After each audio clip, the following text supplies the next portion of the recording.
everyone, it's Miss Mold again. I'm here to give you guys a little bit more practice when solving partial quotient division when using 3-digit numbers, where you're dividing 3 digits by 1 digit. So let's look at this word problem. Corey bought 162 stickers to put in gift bags. She wants each gift bag to contain 6 stickers. How many gift bags can she make? So she has 162 total. And she needs to make groups of 6. So first let's estimate. Let's create an estimate of what we think it could be. So 162 could round, if I'm rounding to the nearest 100, could round to 200. 200 divided by 6 is close to 5. So 200 divided by 5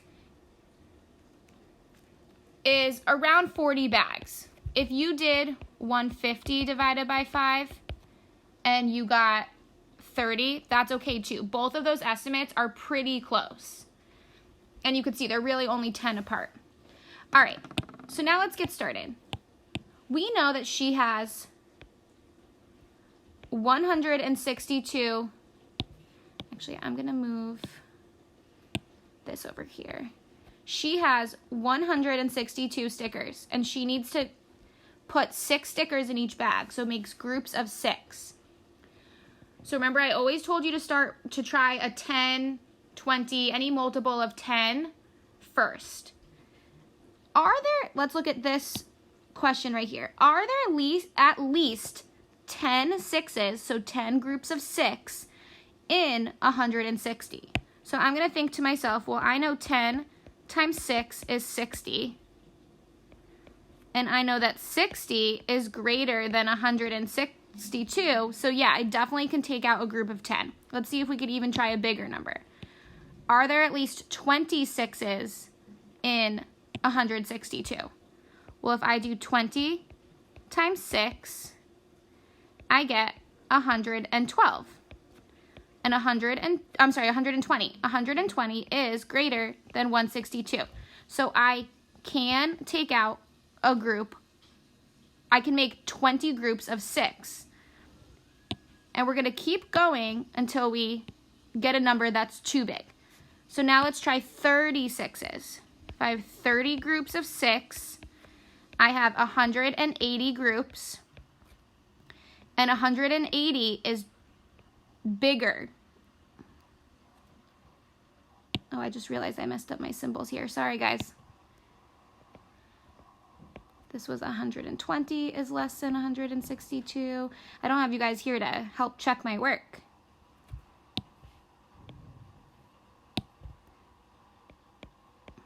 $60 is less than 162. 120 is less than 162. But 180 is greater than 162. So we cannot use, we can't make 30 groups. So let's start off with 20. So instead of drawing a rectangle, I'm just going to draw a line on the side. So if I take out 20 groups, right, because remember, we're going to use 20 times 6. 20 times 6 is 120. So far I took out 20 groups of 6. And I am left with 42.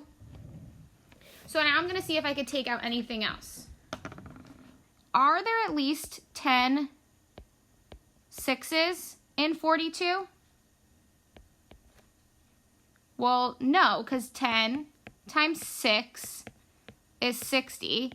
And 60 is greater than 42. So I can't use 10. But what if I did 5? 5 groups of 6. Well, I know 5 times 6 is 30.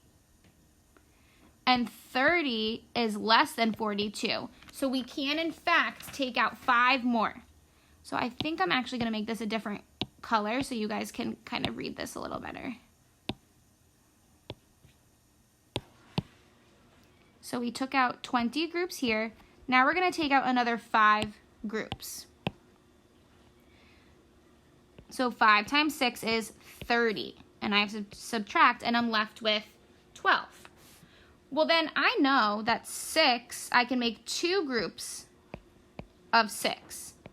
Because 6 times 2 equals 12. So I could take out another group of 2. And I know that 12 minus 12 is 0. So there's no remainder. There's no stickers that didn't make it into a bag. We have an equal number.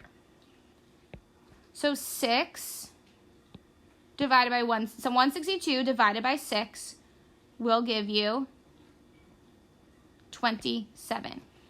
Corey was able to do 27 bags with 6 stickers in each bag. Okay, so this was an example of dividing a 3-digit number by a 1-digit number. In the next problem, we're going to practice doing a 4-digit number divided by a 1-digit number using the same partial quotient strategy. And I do want to point out, if you guys did different numbers here, if you decided to maybe do 10, 10, 5, and 2, that's okay. If you picked different multiples, that's okay. Because you're still going to come out with the same answer no matter which way that you do it. All right, let's try this one. 7 4th grade classes at York Elementary School raised a total of $1,925 for a field trip. If each class raised the same amount, how much money did each raise? So let's highlight what we know. We know that it was 7 classes, and they raised $1,925 for a field trip. And each class raised the same amount. That's very important. When they say same amount, you know that you need to be able to make equal groups. You can't have one class raise $1,000, one class raise $900, one class raise $20. Okay, it has to be the same amount. Okay, so let's first make an estimate. Okay, here's going to be our estimate. I'm going to use my knowledge of multiples of 7. I know 7 times 3 is 21, so, and 1,925 is kind of close to 2,100 divided by 7, which is going to give me about 300. Because I know that 21 divided by 7 is 3. And remember, if you're having trouble with division, you have to think of it as using your multiplication facts. If you know that 2 times 6 equals 12, then 12 divided by 2 equals 6, 12 divided by 6 equals 2. Okay, use those multiplication fact triangles that are in the back of your math journals to help you.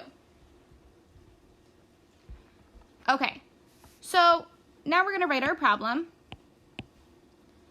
And it is 7 divided by 1,925. And we're going to do the same thing. We're going to see, is there at least different groups? So can we make 100 groups of 7? Yes, because 100 times 7 equals 700. And 700 is less than 1,925. So let's see if we could keep making bigger groups. Can we do 200 groups of 7s? Well, let's see. 200 times 7 equals 1,400. And 1,400 is less than 1,925. So far we know we could take a group of 100. We know we could even take a group of 200. Let's see if we could take a group of 300. 300 sevens, 300 groups of 7. Well, 300 times 7 equals 2,100. And 2,100 is greater than 1,925. So we know right off the bat we can't use this one. It's too big. So let's go with the 200 sevens. So if now I'm going to erase this just so I have room on the side here. I'm going to draw my line down. And if I took out 200 groups of 7, I would get 1,400. And I'd have to subtract, so 5 minus 0 is 5. 2 minus 0 is 2. 9 minus 4 is 5. And 1 minus 1 is 0. So I'm left with 525 after I took out a group of 200. Okay, so now we're going to keep asking if we can make different less than or more than groups. So let's start off with 100 sevens. Well, I know 100 times 7 equals 700, and 700 is too big. So right away, I know that my next group is going to be less than 100 because that is too big. 700 is greater than 500. So let's try 50. 50 sevens equals 50 times 7, and that equals 350. And I know I could do that because 350 is less than 525. Let's see if I could make a group even bigger. Let's see if I could do 60 sevens.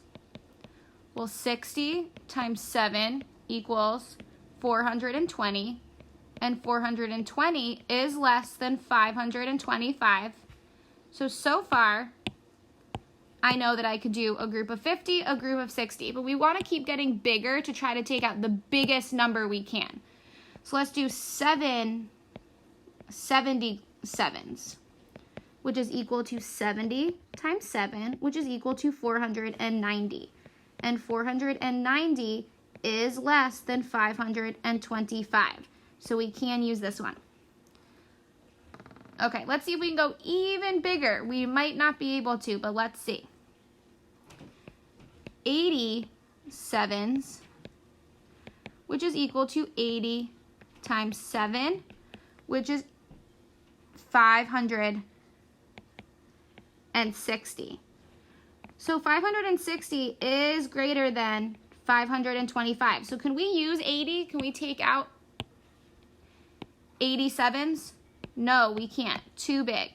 So let's go with 70. So if I do 70 times 7, I know that I could take out 490.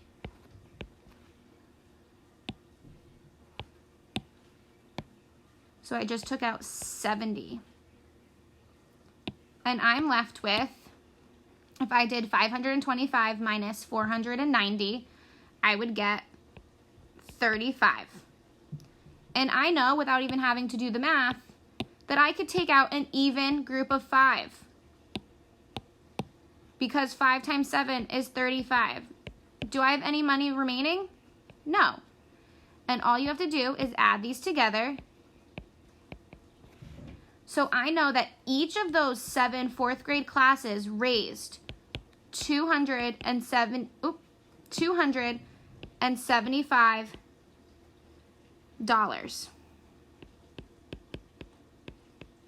for their class field trip. All right, guys, keep watching the next video for an explanation of the math journal pages, and I also even included the math boxes if you got stuck.